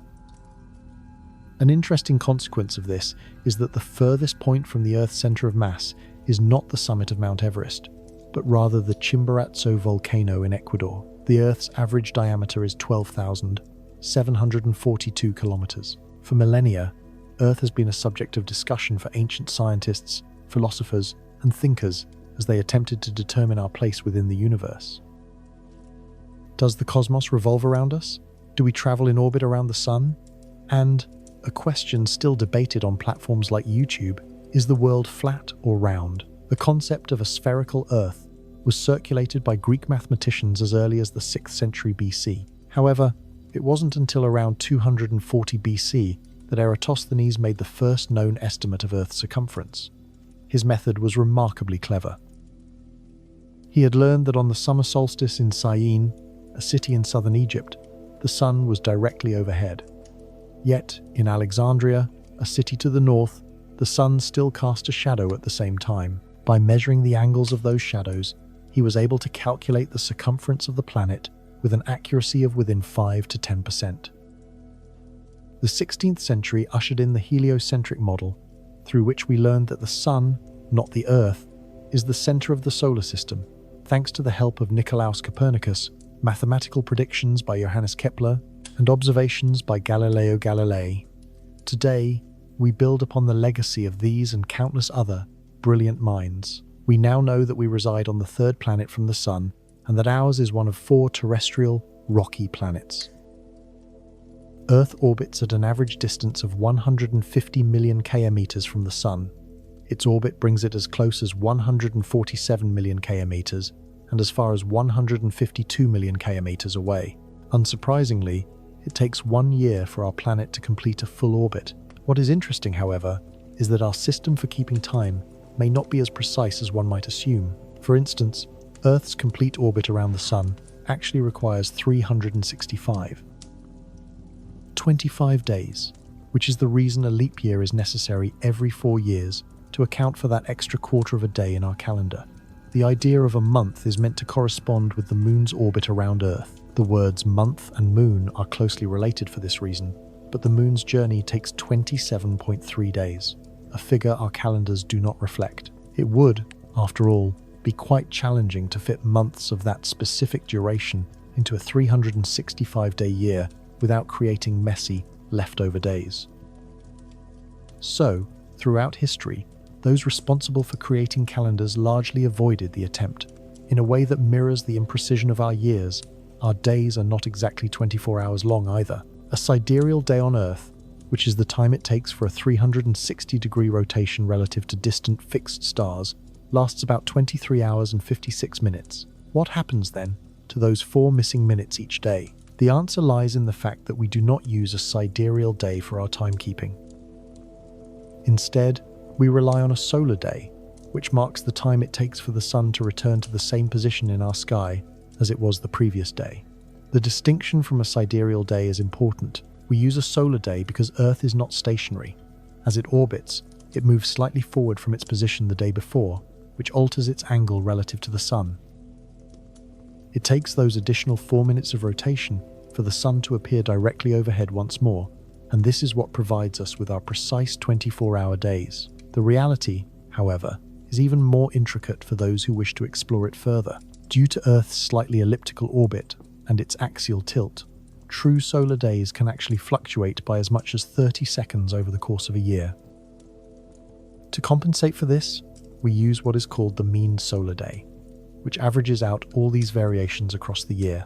Taking things another step further, tidal drag from the moon continuously slows Earth's rotation, causing our days to have lengthened by approximately 2 milliseconds per century. While this makes little difference to us now, models indicate that 500 million years ago, days were less than 22 hours long, and a year contained around 400 days. When all of these factors are combined, it becomes clear that keeping time is likely a more complex endeavor than one might have imagined.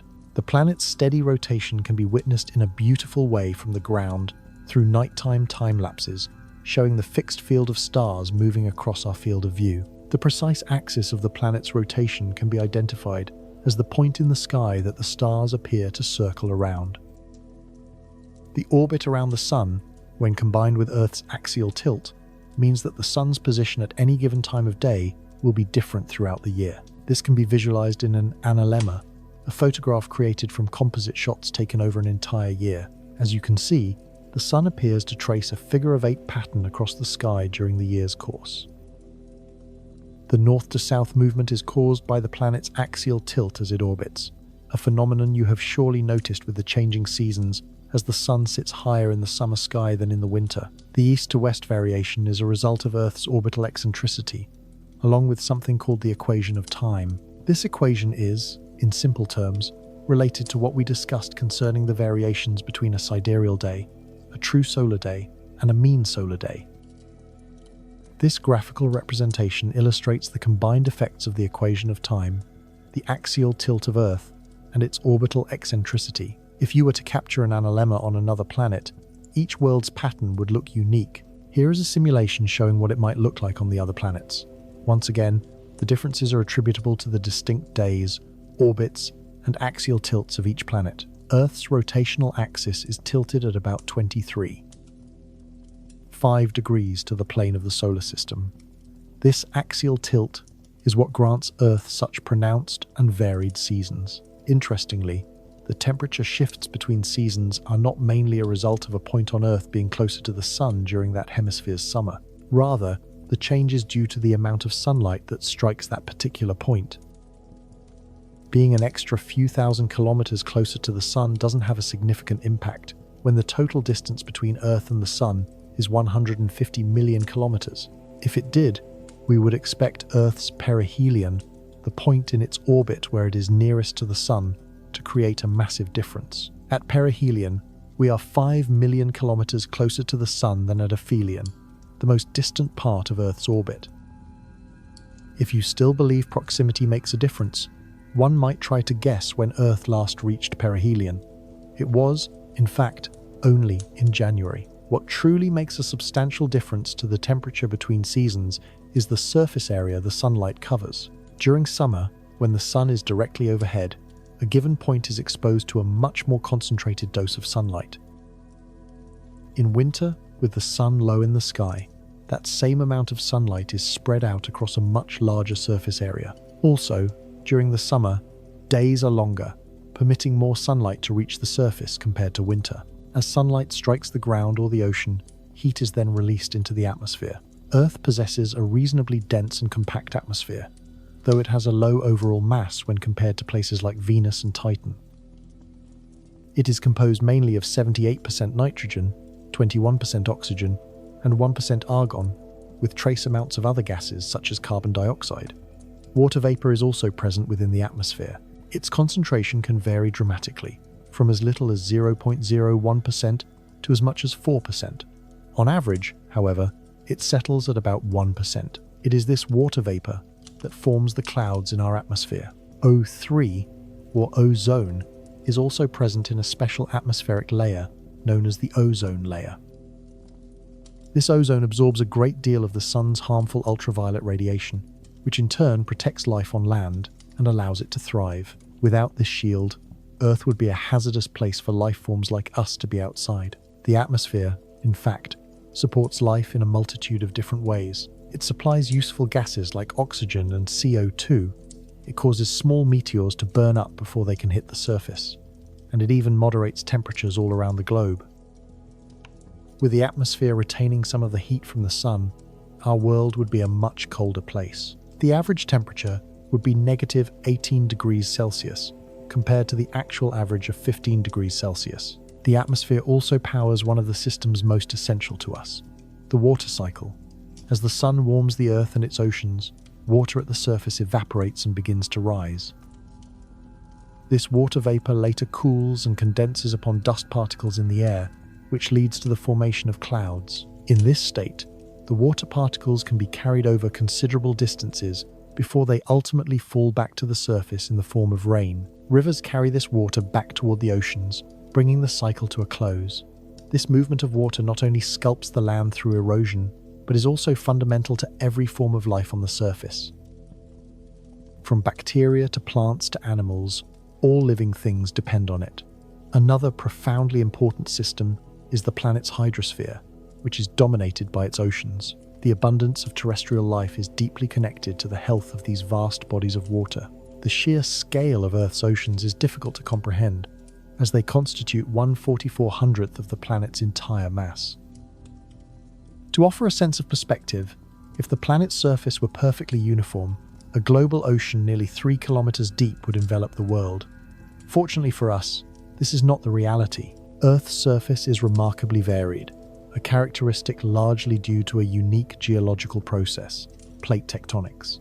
Our planet possesses a relatively thin crust that floats upon a hot and dynamic mantle. We occasionally witness the consequences of this flowing mantle below us when the crustal plates collide, grind against each other, or pull apart. These powerful interactions give rise to volcanoes, earthquakes, mountain ranges, and deep oceanic trenches. An exaggerated three-dimensional map of Earth's topography makes these features clear, revealing the mountain chains and profound chasms sculpted by these tectonic forces. This geological activity might seem hostile to living things. For individuals in the wrong place at the wrong time, it certainly can be. Yet, it serves a vital purpose. This constant renewal of the surface is what keeps our world fertile and fresh.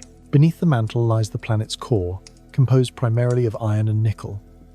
Earth's significant density of 5.5 grams per cubic centimeter makes it the densest planet in the solar system. This trait is largely attributed to its massive core. Compared to other planets, our core is exceptionally large. The outer core alone measures roughly 5,000 kilometers in diameter. The inner core is believed to be solid, existing under the immense pressure of 360 gigapascals and reaching temperatures of 6,000 degrees Celsius. It is also from this core that Earth's protective magnetic field originates. As the core churns, it transforms the energy of motion into electrical currents, generating a vast magnetic field that envelops the planet. This field is much like the one surrounding a giant dipole magnet. This magnetic shield is essential for life on the surface. It deflects the solar wind, which are streams of highly energized particles from the sunday. The field guides them around our world and toward the poles. Without this protection, solar storms would frequently inundate the planet with deadly, charged particles. These particles are capable of destroying DNA and would gradually strip away our atmosphere. Because of this magnetic field, we are treated to the beautiful spectacle of the aurora. This occurs when these solar particles interact with our atmosphere. The most prevalent color seen in Earth's auroras is a soft green, a result of the solar wind's interaction with atomic oxygen. There is one more exceptionally unique feature of Earth worth exploring: its moon, known as Luna.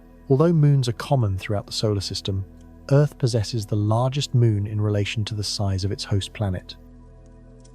The consequence of this is a truly spectacular sight in our clear night sky. We see a massive celestial body so close that we can distinguish details on its surface with the unaided eye. Having such a massive object in our immediate vicinity has very tangible effects on our planet. The moon's gravitational pull influences our ocean tides. It draws the water toward it, creating a bulge that moves as the planet rotates. A similar, though less perceptible, bulge even occurs in the Earth's crust. It is thought that these powerful tidal forces might be a key reason Earth experiences such active plate tectonics. When considering all these factors, it is truly remarkable to think about the precise alignment of conditions that allowed for life to emerge and flourish on Earth. The result of this delicate balance is a species with a population now exceeding 8 billion people. It is a species with the cognitive ability to question its own existence and seek its place within the vastness of the universe. The beauty of this planet is also a source of constant amazement. Through the lens of space exploration, we have been granted a perspective of our home that people only a century ago could have dreamed of. One might wonder if anything else in the cosmos will ever appear as beautiful and inviting as this, our home world. Perhaps one day we will discover another place just as fascinating and incredible as the planet where our journey began. Mars has long held a special place in our collective consciousness, partly because it is one of our closest planetary neighbors. It is a captivating world. For generations, science fiction writers and scientists have pondered its potential to harbor alien life. This enduring search for answers has driven us to explore the Martian surface with rovers and orbiters. These missions have sent back incredible images in pristine 4K resolution or even higher. Mars possesses a rugged kind of beauty. It is defined by a reddish hue that captures the imagination and features awe-inspiring landmarks to explore. What might it feel like to walk upon the Martian surface? What sights would greet our eyes? What is there to truly understand about the red planet? In many ways, for an alien world, Mars is not as foreign as one might imagine. Earth and Mars actually share a number of similarities. One of these is the length of a day. A solar day on Mars is only slightly longer than on Earth, lasting 24 hours, 39 minutes, and 35 seconds.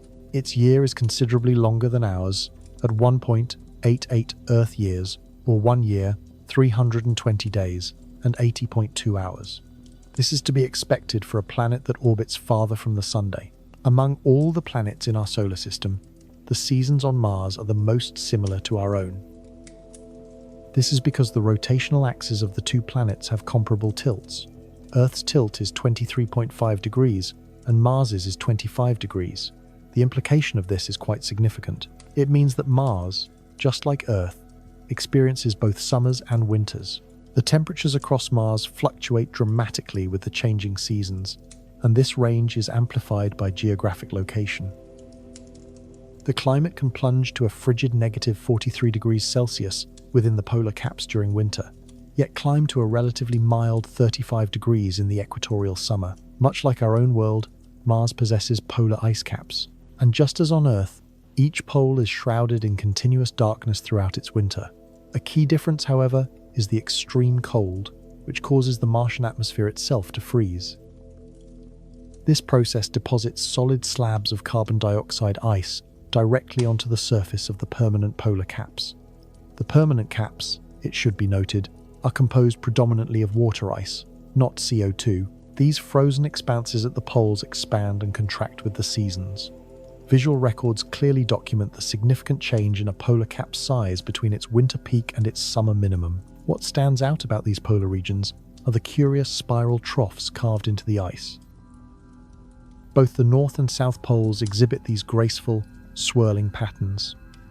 The prevailing scientific view is that these formations are sculpted by the Coriolis effect. The carbon dioxide ice is not a permanent fixture at the poles. When this frozen CO2 sublimates, turning directly from a solid into a gas, it profoundly influences another of the planet's systems, its powerful winds. This sublimation of dry ice can generate incredible wind speeds, reaching as high as 400 kilometers per hour. Such winds are strong enough to dramatically alter the dusty Martian landscape, a topic of later exploration. Despite the parallels between Mars and Earth, numerous distinctions set them apart. Mars is considerably smaller, with a diameter of 6,779 kilometers compared to Earth's 12,742 kilometers, and it is also significantly less dense. A direct consequence of these properties is a much weaker gravitational pull at its surface. To better understand the effect of this diminished gravity, a simple demonstration is helpful. An object released on Mars would visibly fall at a slower rate than it would on Earth. This is a result of Mars having a gravitational force that is 62% lower than our own. The practical effect is striking. An individual who weighs 100 kilograms on Earth would find their weight reduced to a mere 38 kilograms while standing on the Martian surface.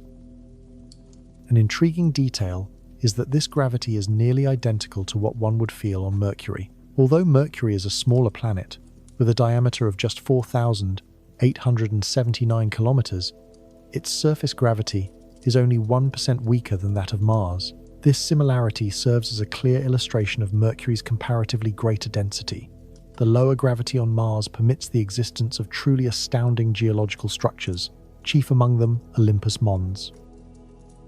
This is the tallest volcano in our solar system and the second tallest mountain overall. It is surpassed only by Resilvia Peak on the asteroid Vesta. Some might consider its second-place status a technicality, as Rhea Silvia gains its height advantage by rising from the floor of a massive impact crater, which is used as the baseline for its measurement. Regardless of this ranking, Olympus Mons reaches a height 3 times greater than Mount Everest's elevation above sea level.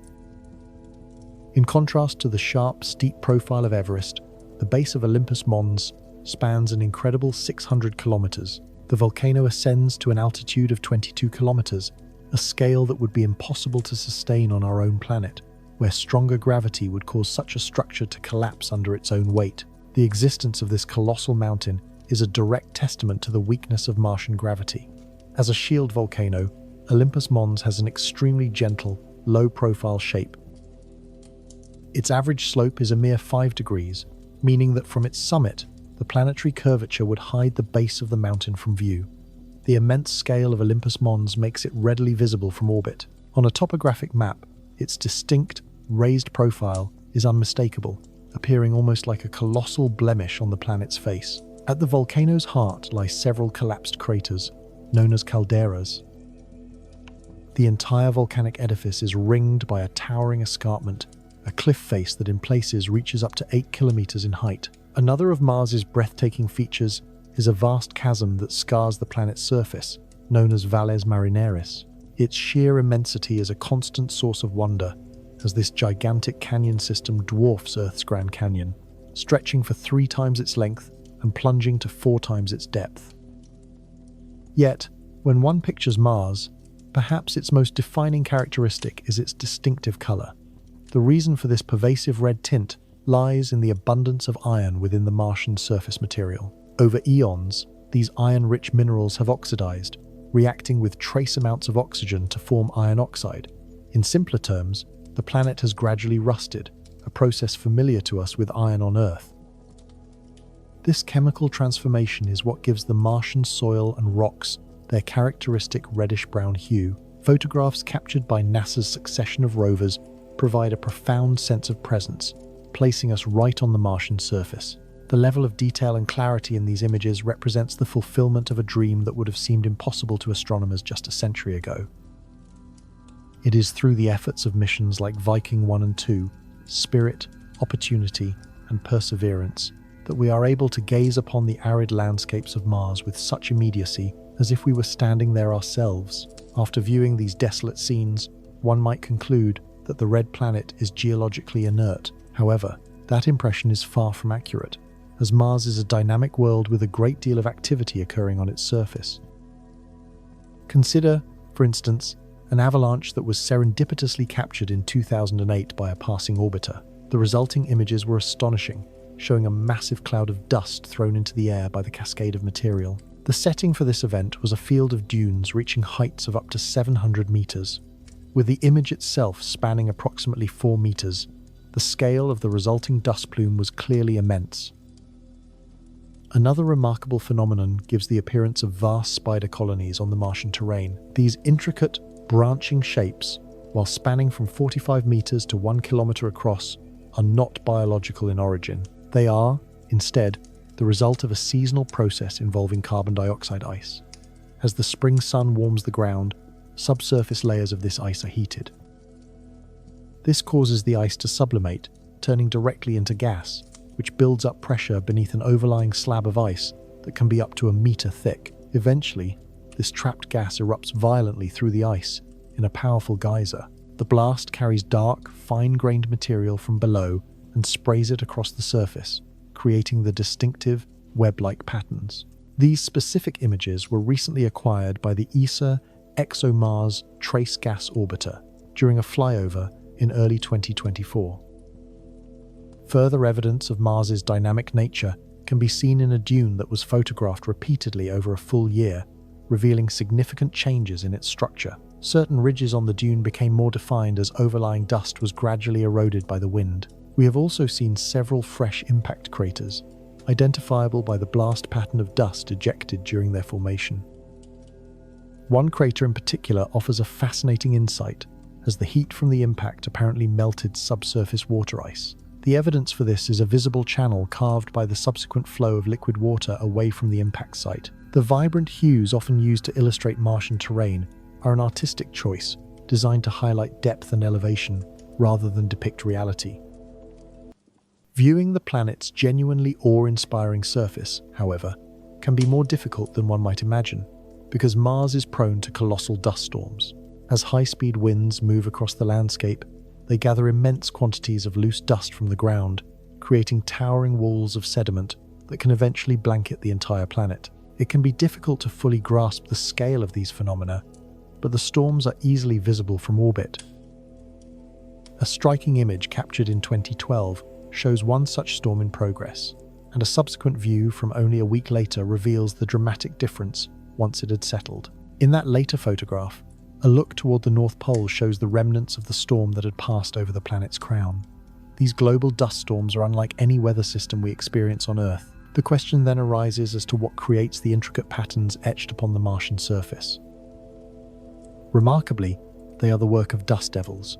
These miniature tornadoes are surprisingly prevalent on Mars and have been documented on numerous occasions. From an orbiter's high vantage point, we can appreciate their scale. One particular plume was estimated to be over 800 meters high and around 30 meters thick.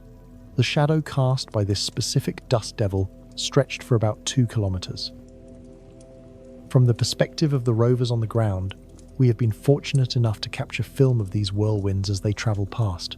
Given all the atmospheric activity just discussed, one might assume that Mars possesses an atmosphere comparable to our own, but this is not at all the case. Imagine being at an altitude of 38,000 feet above the Earth. The air here is exceptionally thin, and stepping outside would not only lead to a fatal fall, but also an immediate struggle to breathe.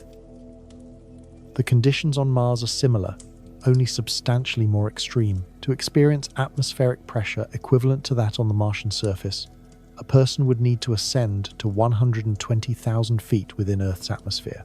The challenge of breathing is compounded by the atmospheric composition, which is 96% carbon dioxide. Consequently, any human visitor to Mars would need to wear a specialized pressure suit. Fortunately, this thin atmosphere does not prevent the planet from having some truly beautiful sunsets, a number of which have been recorded by the rovers. The low atmospheric pressure on Mars was not always so. The clear presence of dry riverbeds provides strong evidence that the planet's atmosphere was once thick enough to maintain the heat and pressure required for liquid water to flow freely. This leads to the question of where that ancient atmosphere went. The prevailing scientific belief points to Mars's magnetosphere, or more accurately, its absence. Scientists theorize that Mars lost its protective magnetic field around 4 billion years ago. This left the planet vulnerable, allowing solar winds to gradually strip away atoms from the upper atmosphere over eons. Indeed, some Martian orbiters have directly detected these ionized atmospheric particles as they trail away from the planet into space. Another fascinating aspect of Mars is its moons. The planet has 2 known satellites, Phobos and Deimos, both of which are small and have irregular shapes. They are diminutive when compared to Earth's own moon. If you were standing on the Martian surface and looked up at the sky, you would see them appear roughly at the scale shown here, in contrast to how the moon appears in our sky. While Phobos is the larger of the two, its apparent size is somewhat misleading. This is because Phobos orbits much closer to Mars than our moon does to Earth. The distance from Earth to the moon is 384,400 kilometers. Phobos, by contrast, is a mere 6,000 kilometers from Mars, a distance only slightly greater than that between London and New York. Perhaps the more surprising fact is just how far away our own moon is. The gap is so vast that several Earths could fit between our planet and its satellite, while only one Mars could fit between Mars and Phobos. Deimos, meanwhile, is both very small and much farther away. So while Phobos appears relatively large in the Martian night sky, Deimos would look like little more than a single star circling the planet. Still, they are quite striking moons, despite their small size. Among the most extraordinary visuals sent back is a solar eclipse caused by Phobos, as captured from the perspective of a rover. Seeing a solar eclipse on Earth is a rare enough experience. To witness one on Mars is truly something remarkable. The footage shows Phobos in all its irregular glory as it transits across the sun. It is also interesting to observe the effect this has on the ambient light, as the entire landscape darkens for a moment as the moon passes by. As our exploration concludes, we can take a moment for a parting image, a rover's self-portrait, and for a final shift in perspective, consider this view of Earth as seen from Mars. Our home is difficult to make out, appearing as just a tiny dot in the night sky, not so different from any other star. This vantage point offers a powerful sense of scale. Although Mars looks so small to us when we see it at night, we rarely stop to think about how tiny the Earth must appear from the perspective of other worlds. All the lives and stories that have ever unfolded have done so on this barely noticeable pinpoint of light. Here is another image in slightly better detail, taken from a distance of about 80 million kilometers.